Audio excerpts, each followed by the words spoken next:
Yes, sir, we're officially back at it. This is Boog Nice coming at you with the Revoltech Nickelodeon Teenage Mutant Ninja Turtles animated series Michelangelo figure review. And we're going to take a look at the Donatello figure from the same line in the same series. Let's do it. The everyday display gave it a spark. Welcome to articulated comic book art. That's crispy. So taking a closer look at the package, you can see Michelangelo here on the back and a couple of different poses showing some of the accessories that comes in the box, showing the other four turtles right here. You can see some instructions on that side and a picture of Michelangelo and some more instructions on that side, the Revoltech logo, and some artwork of Michelangelo here on the side. And taking a look at Michelangelo on the clamshell real quick, you can see a little one-way sign, a little street sign that you can use as a prop. You can see the spinning nunchuck effect. You can see two regular nunchucks here, and I guess this is one that maybe can peg into a shell or go on the back of the shell, not sure yet. An extra head, and each of them actually comes with like a little sewer top, and his has some purple highlights on the side. So let's take a closer look at the figure. Michelangelo outside of the package, I really do like the way these figures look. They are based off the design of the animated show, which if you haven't watched yet, you should definitely give it a look. It is a very cool show. It's pretty funny and it's great animation, and the fight scenes are great, and they did a really good job on these turtles as far as making them look exactly how they look in the animated show. They are Revoltech, so the articulation on them is a bit different if you're used to domestic figures. And Revoltech has their own set of joints that a lot of us like to call Revoltech joints that are just unique in how they move and how you can articulate the figure. But as you can see, the design and the look of him is really, really nice.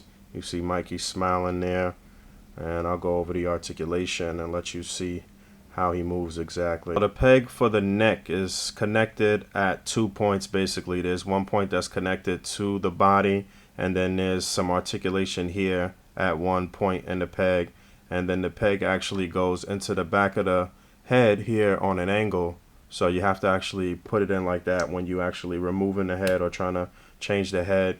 I wish the peg for the neck was a little longer, so you could just look up more, get him to look up more, because he does look down really good, and you can kind of get like a head pivot, and that's cool. And you can turn the head side to side and all of that as well.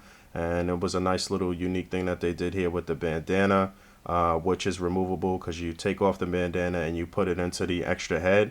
But also when you move the bandana, the eyes move here. So that was a really nice feature. And he's articulated here at the shoulder on a ball joint, which you can actually rotate the arm on the ball joint as well. So not only does it move up and down and left and right, but you can rotate the arm. That's at every ball joint pretty much. This is double jointed, but you can also rotate. Same thing at pretty much every joint. The wrist turns here, the fingers are articulated, and they actually swivel a bit as well. You do get a little bit of ab articulation here, so that's cool considering the fact that, you know, the shell is there. They still did add on the ab articulation. Same thing on both sides as far as the arms are concerned. Again, wrist swivel, fingers move just the same. There's a little peg actually.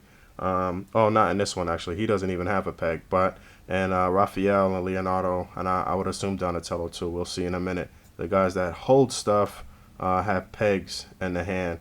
I guess you could get them to hold the nunchucks without any pegs, so I guess they didn't include it on Michelangelo.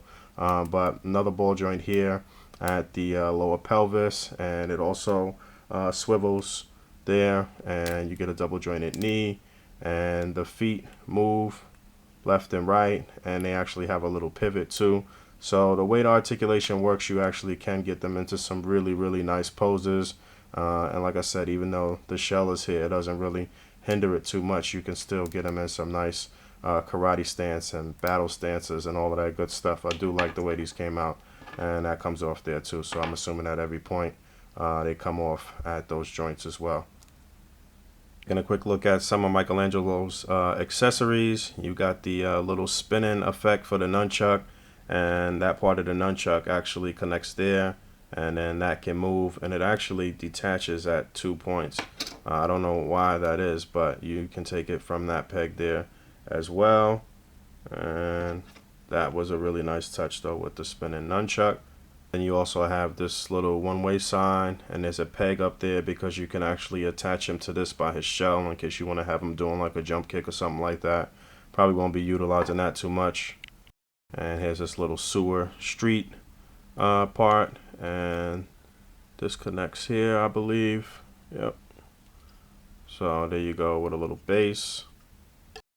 And like I said, everywhere that there is a little ball joint, the peg can actually come out, so that way if you need to rotate which way you're turning that part on the peg, then you can. So even the fingers come out here at the peg, and I had to take this one out so I can rotate it, so I can articulate the finger up and down and get the nunchucks in his hand. I don't know why they didn't actually include pegs on Michelangelo's hands. I don't know why they didn't do that. I mean, he can still hold them pretty cool, but it would have been nicer if they had the peg like they did with Raphael, Leonardo. I'm gonna check and see what's going on with Donatello.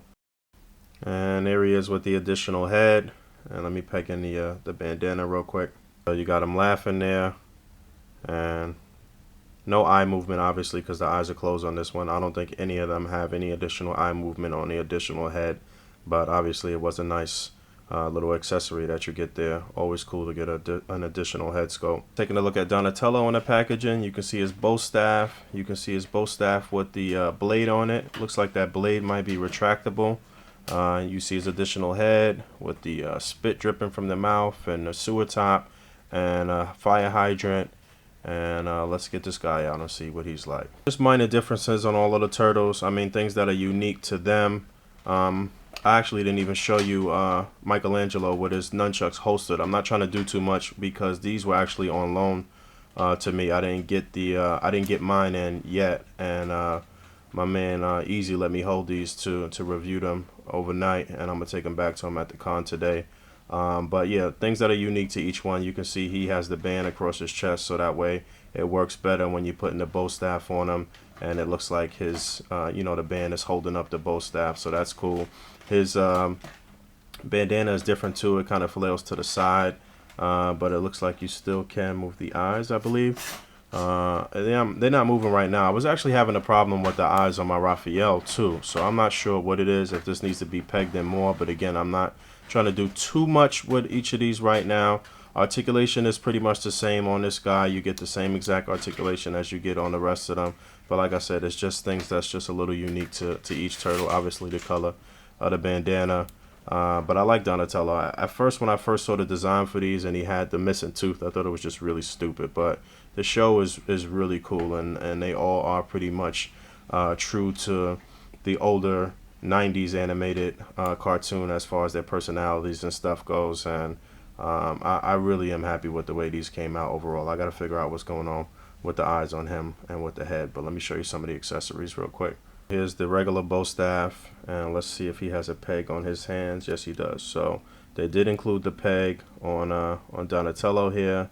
So yeah, so you can peg it into both hands. It's just a really snug fit. I got it into the left hand, but you can peg it into the hand, and then you can also peg it into the back of his shell.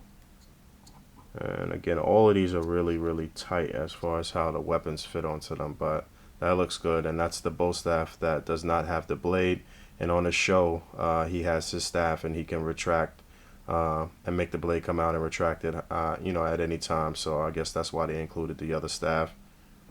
So you can see that right here, and that looks good, and the blade looks good, so that was a nice little touch.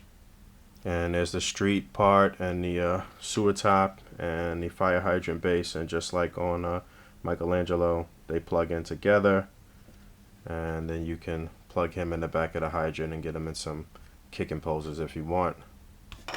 And then I'm also noticing that the neck on Donatello is different. It looks like a finished complete part, whereas the neck on the other ones is just the peg there. So you can see Leonardo. So I'm wondering why they did that. Let's see what happens when you remove the head and put the other head on. There's the peg. I'm not sure why they didn't complete the neck on the other ones there. That's kind of disappointing because that was something that I saw immediately when I first opened Raphael. He was the first one that I opened, and that was something that I noticed immediately was I didn't really like the way the neck was. Let's get this head on.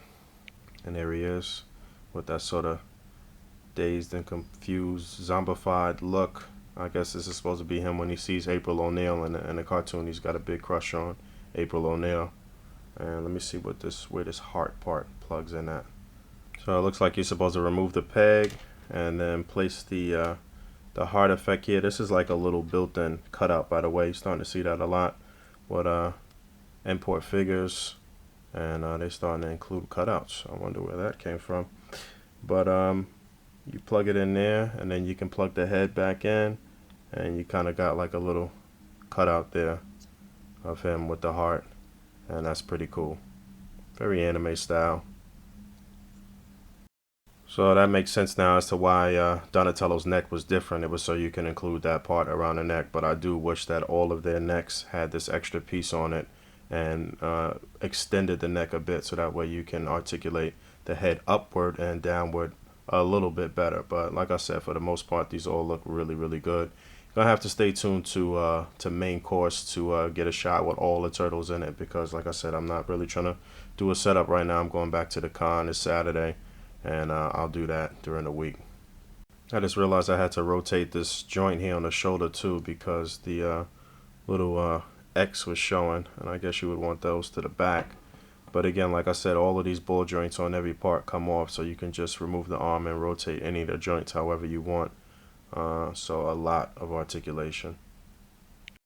Alright, I'm out of here. I got to get back to the con. I was able to just get them in this real quick, and pretty pricey to get these guys right now. They're about 50-60 bucks a piece right now, unless you got some type of deal and you got them directly from Japan, and that's pretty much what you're going to pay right now. I think they worth some money. I don't know if right now, if I didn't get them early, if I would pay 60 bucks a piece. I don't know about that, but they are really, really nice, and they do mesh pretty well with some of the other Teenage Mutant Ninja Turtle stuff that has come out from Playmates, like the Mousers and the Krang robots, which we've seen in the group over the past week or so. As a matter of fact, Day Johnson had a shot with the Turtles and those Krang robots that made it to the Sunday special on Instagram. So I mean, you can do some mixing and matching as far as displays goes, and mesh them with some other lines. But very, very nice figures, and until next time, peace.